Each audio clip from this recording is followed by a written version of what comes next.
It's Friday, August the 7th, and welcome to the reading of the Mansfield News Journal. My name is Pam, and we begin with today's area deaths. Colonel George David Brooks, age 82, of Ashland, Ohio, died peacefully on Tuesday, August 4th, at the Inn at Walnut Trail.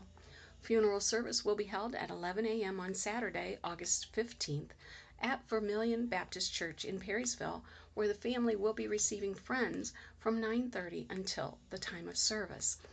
A memorial service to follow at 2:30 p.m. at Willow Grove Advent Christian Church in Mount Liberty, Ohio. Paul Eugene Harbog Jr. passed away on Wednesday, August the 5th, after complications from a recent illness. The family will receive friends from 2 to 5 p.m. on Sunday, August 9th, at the Diamond Street home of Wapner Funeral Directors in Mansfield.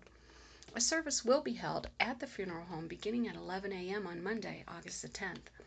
Anna Jung died with grace August 5th at Ohio Health Mansfield Hospital. A private family service will be observed.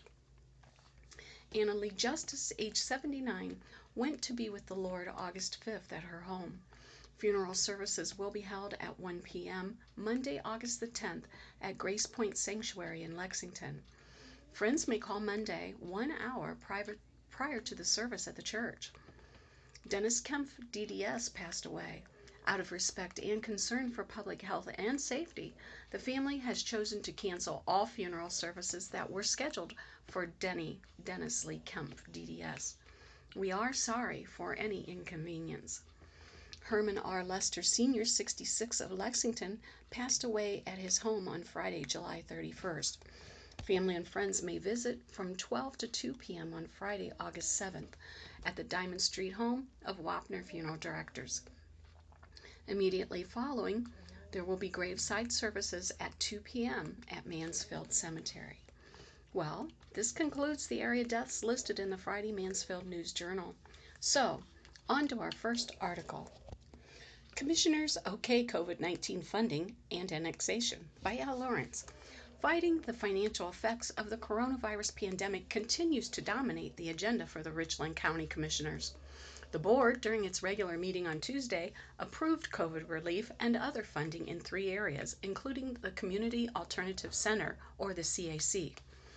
Commissioners authorized CAC Director Tom Trittschuh to apply for relief funding from a special state program after he reported that revenue is down at least $200,000 for the year. Like everybody else in the world, our program, budget-wise, has suffered as a result of COVID-19, Trittschuh said. The courts have slowed down, and they're not sending us as many people. Health-wise, we weren't taking people for a couple of months, but we started back up in June with health precautions. Trittschuh said the average population at the CAC last year was 60 people per day, while the average at the beginning of the COVID crisis was 15 clients and currently is up to 32. As a result, our revenues have suffered, and we haven't made the monthly revenue goal to pay bills, he added. Trittschuh told the board he had learned that the state had $471 million available in COVID aid designated for treatment providers such as hospitals, home health, long-term care facilities, and drug and alcohol treatment facilities, with $22 million set aside for drug and alcohol treatment. He said it doesn't matter if an agency has received money from other COVID grants through the U.S. Treasury.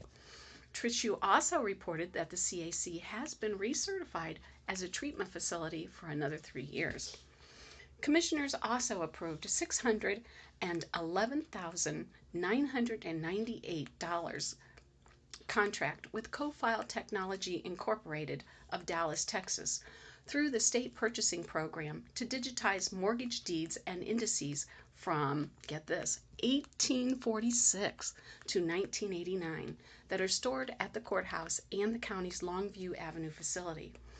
The project, which will be funded with the county's share of state corona relief funds, will allow staff to telework and reduce public traffic in the courthouse. It also will make the records more accessible to the public by putting them online. Company representative David Weaver said digitizing will begin sometime this month and be completed by early 2021. The work is expected to be done at Co-File's Dallas Restoration Facility because it can deal with mold, which has affected several of the record books. Commissioner Tony Vero also reported that the board's efforts to use $500,000 in COVID relief funds to help county-based school districts buy mobile hotspots for distance learning in the upcoming year is progressing. He said the county IT department will be contracting with T-Mobile and AT&T for the service, which will be provided to some 1,200 students who do not have internet access. In other business, commissioners decided to leave the amount of the county's permissive sales tax revenue that is shared with county subdivisions at the same rate in 2021 as it was this year. Vero said that while collections this year are down from projections, they still are ahead in 2019. Because it's a tough year, we shouldn't make any further reductions in order to help the local subdivisions, Vero said. We don't increase it, but we don't reduce it. Commissioners also approved the annexation of a total of 46.3 acres of land owned by Northern Lights Resort, LLC, and Lucas Loveland on Resort Drive from Worthington Township to the village of Butler on the village's east side. Commissioner Darrell Banks also reported the Mohican Watershed Conservancy District has decided not to move on any of the 4 possible options to reduce flooding along the Clear Fork River in Belleville. He said the decision was made after 2.5 years of studies showed the benefits from the potential solutions would not equal the costs. Well, this next article, titled 7th Annual Pollinator Festival Starts on Friday by Monroe Trombley. The Richland County Park District's 7th Annual Pollinator Festival starts Friday and continues through Sunday at Gorman Nature Center. Some activities have been canceled due to the novel coronavirus pandemic, and there will be no programs on Friday evening. Nevertheless, the free festival offers workshops and nature hikes, as well as speakers, vendors, a photography contest, and native Ohio pollinator plants for sale. Visitors can also walk through the pollinator gardens and prairies. Known as the Butterfly Lady, Fran LeMaster has set up her traveling butterfly garden, an enclosure full of monarchs and swallowtails. LeMaster's a member of the International Butterfly Breeders Association, breeds and raises butterflies on her farm near Port Washington. The butterfly exhibit will be open from 9 a.m. to 4 p.m. through Sunday. Participants must sign up on site, and no more than 8 people will be allowed inside at any one time due to social distancing requirements. The Park District encourages families and friends to come together. Time slots are 15 minutes per group, family, or individuals. Participants may sign up for other time slots during the week or weekend and must wear masks while inside the enclosure. There will be caterpillar kits, chrysalises, and coons for sale. On other highlights, Natives in Harmony, native Ohio prairie plants and wildflowers, Saturday and Sunday from 9 a.m. to 4 p.m. Richland County Soil and Water, Saturday and Sundays. The Visitor Center will be closed, and it will not announce whether restrooms will be available.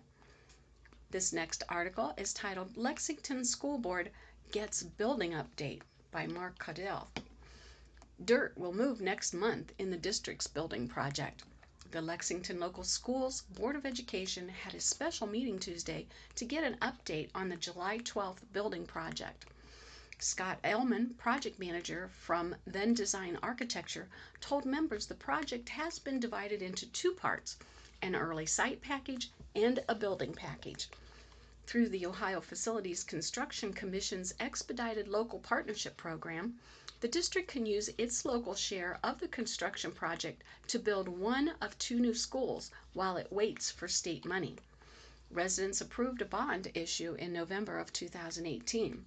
Because the new July 12th, because the new 7 through 12 building will be constructed where the baseball and softball fields currently sit, there will be a need for new fields. The fields will be south of the new school.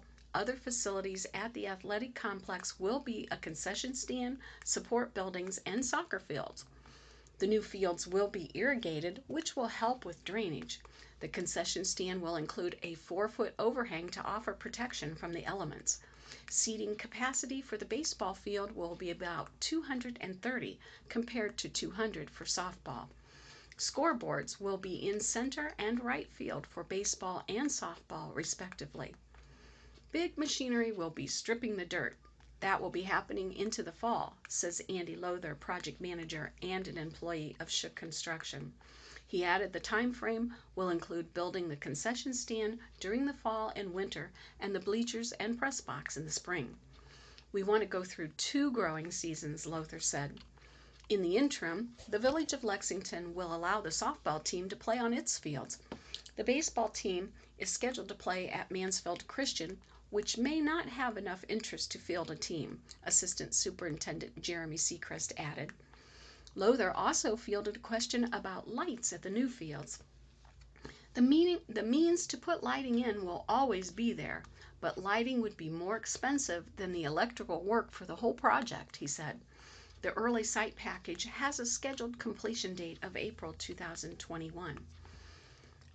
Allman also reviewed the site plan with board members. He said the bus loop for junior high students drops off and access to the baseball and softball fields took priority.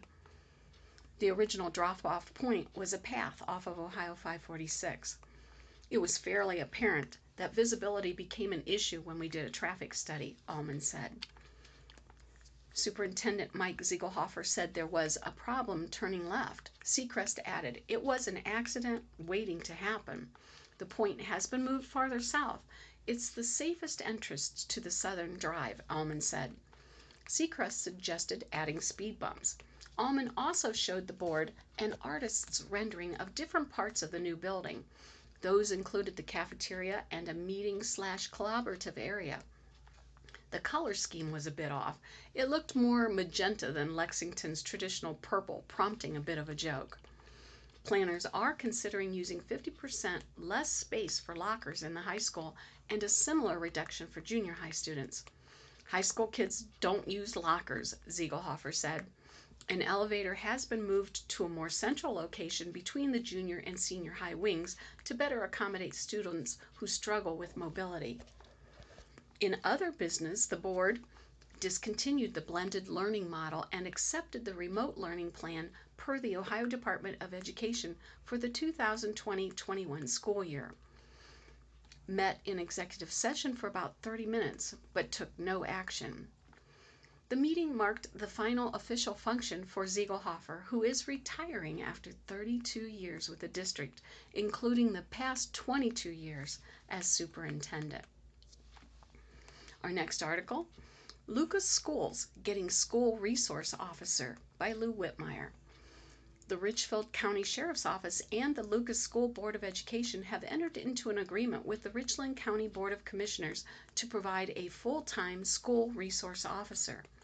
The deputy will be assigned to Lucas Schools for the 2020-21 school year, according to a news release from Sheriff J. Stephen Sheldon.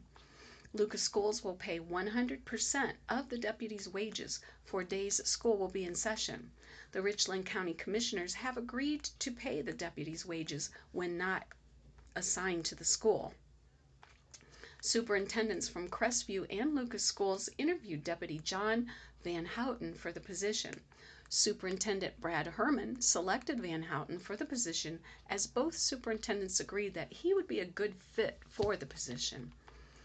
Van Houten is a graduate of Fredericktown High School.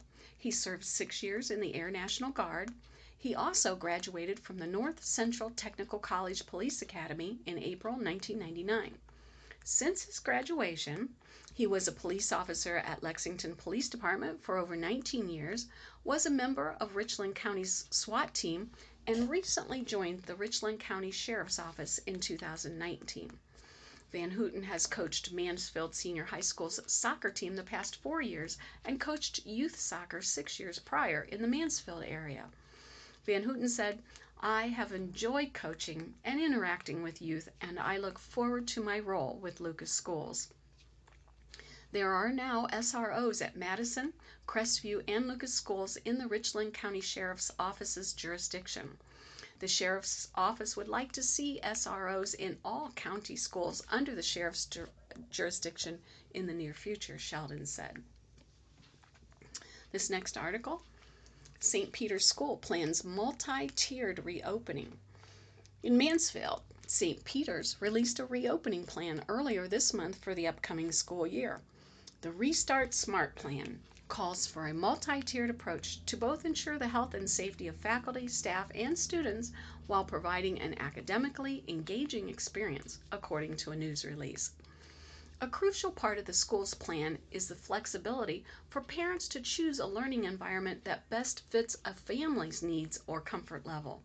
The plan includes the option for parents to utilize full-time in-person or remote learning and transition fluidity between both options at any point. St. Peter's Restart Smart Plan was developed by a committee that included input from administration, faculty, and parents. Our top priority is to provide a high-quality education for our students and to follow the path that Christ set forth in his gospel message to be selfless in caring for one's neighbor, said the Reverend Gregory Height, superintendent. I'm proud of the plan our team is developing to work towards our common goal of a safe and healthy school community. Currently, face coverings will be required for all staff and students for 3rd grade through high school. Students will be given opportunities to remove their masks once safely socially distanced. For pre-K to 2nd grade classrooms, facial coverings will be encouraged for students, and parents are asked to practice with them and reinforce healthy hygiene before school resumes. St. Peter's has adopted a color-coded alert system similar to the alert levels for the state of Ohio, with indicators specific to the campus community. This approach helps address the uncertainty surrounding COVID-19's impact on the school community and gives parents the time to plan and prepare for any possible scenario. The risk levels indicate when we transition from face-to-face instruction to remote learning, said elementary principal Ashley Rastifer. We are refining details as we continue to consider the dynamics of grade levels ranging from pre-K to 12th grade. The Restart Smart Plan will continue to be updated as the school's COVID-19 committee works with faculty and staff to finalize details such as hallway traffic patterns, classroom layouts in accordance with CDC social distancing guidelines, drop-off and pickup procedures, and cafeteria protocols. The school will share the details of those plans in the coming weeks. We know our parents want their students to be in the classroom and learning this fall, says John Kutita, high school and junior high principal. Our plan allows flexibility for both in-person and virtual learning, and we believe it's a plan that will make our faculty, staff, and students feel more comfortable coming back to the classroom every day. Every student who attends St. Peter's School has access to a school-issued iPad. The school credits its commitment to one-on-one device technology for making the student transition to remote learning a smooth one.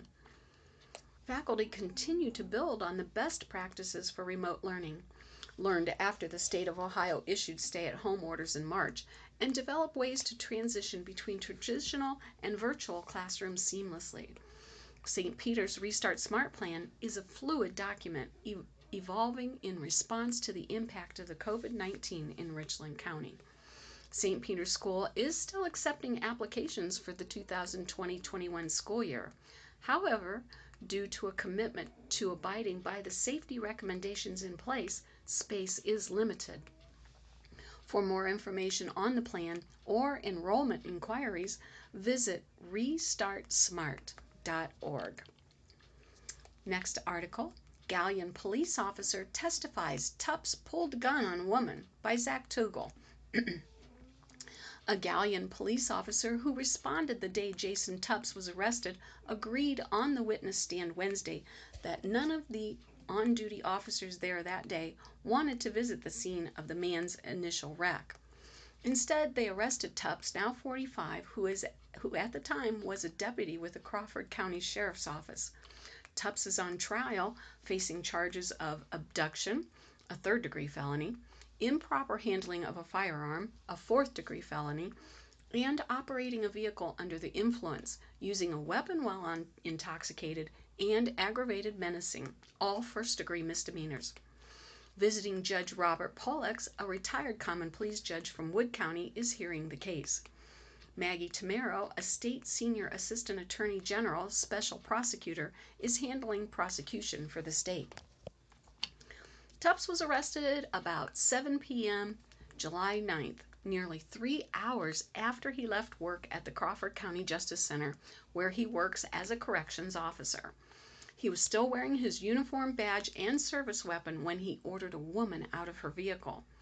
Austin Chaplin is an officer for the Galion Police Department and was on the scene within minutes after Tubbs called 911 the day of his arrest. His body camera video gave jurors Wednesday a look into what happened when officers arrived at the scene. The defendant had his firearm unholstered, pointed at the female, Chaplin said. Tubbs holstered his weapon, then started telling officers what happened. He was driving home along County Line Road when he came upon Abby Dickman, who testified Tuesday. He said she was driving erratically. She kept jabbing her brakes, Tubbs could be heard saying in the video. All of a sudden, she locked them up and bam! That's when he said the woman pulled into a driveway along County Line Road, spun through that person's yard, nearly rammed his vehicle, and then drove back out onto the road before speeding down Market Street and on into Galion. I thought, what the heck is going on? Tubbs told the officers who responded to his 911 call. He offered to take them to the scene of the wreck, but none of them agreed to go with him. The former deputy told his fellow officers in the video that the incident was alarming to him because of his work at the jail. I've dealt with 120 criminals a day for the past 20 years, he said. I don't know if this person's trying to take me out.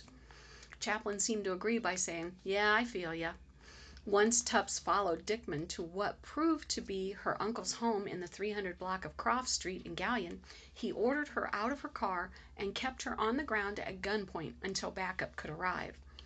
A large portion of the state's case against Tubbs is his consumption of 2 alcoholic beverages sometime between the time he was found on video surveillance purchasing them at 5:11 p.m. and the time of the incident, about 7 p.m. But James J. Mayer III, Tubbs' attorney, pointed out from the state's discovery that his client never went to any bars or restaurants and only ran normal errands, stopping at places like Lowe's in Ontario to pick up home supplies. Mayer questioned Chaplin about Tubbs' demeanor at the scene of the arrest, since the two men had talked for several minutes on video. This is a civil conversation, is it not? Mayers asked. Yes. Chaplin admitted that Tubbs' excitement could be attributed to his recent wreck and then pursuit. Although there was an odor of alcohol detected, it was only a slight odor, which the officer confirmed was the lowest possible scale on police ratings compared to moderate and strong odors. You would agree that it's not necessarily illegal for someone to consume alcohol and then drive? Mayer asked. Correct, Chaplin said. The Galion officer told the jury that Tubbs had 0 visual signs of impairment, no slurred speech, and no balance issues. He told Mayer that Tubbs only became frustrated when he learned that he was going to be arrested in public while wearing his uniform, but that he quickly complied.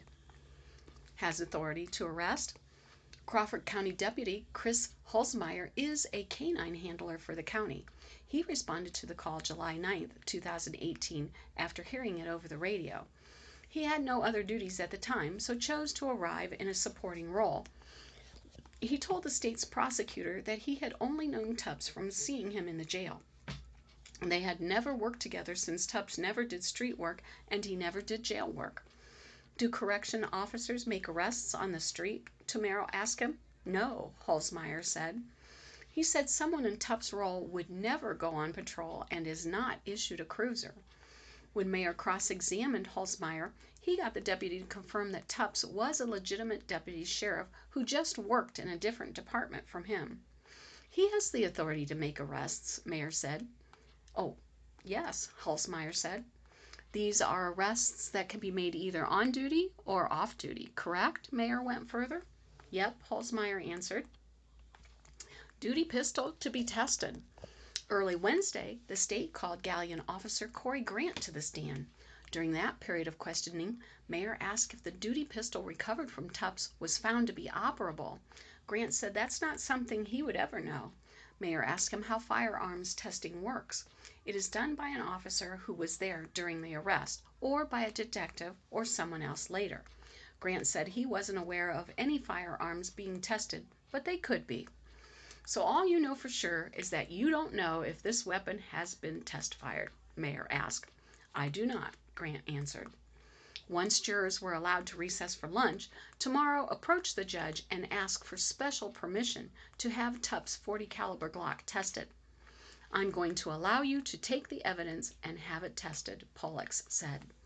Crawford County Deputy Sheriff Lieutenant John Schoenfeld then took the weapon and began to package it for safekeeping.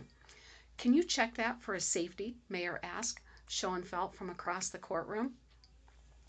All Glock 22s have no safety, Schoenfeld answered. It's on the trigger, Tubbs broke his silence to point out. You aren't talking, Mayer told his client. There was no word on how long it might take for the weapon to be tested. Well, let's move on to local news briefs.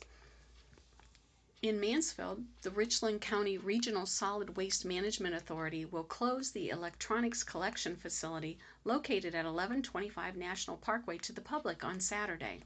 Crews will be resurfacing and sealing of the parking lot. Normal operations will resume at 7 a.m. on Tuesday. There's a new look for Relay for Life for 2020.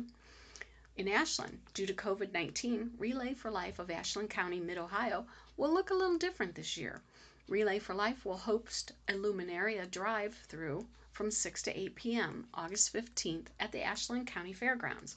The public will be able to enter the fairgrounds at the main gate off of Claremont Avenue and drive through to see all the luminaries and sponsors of the event.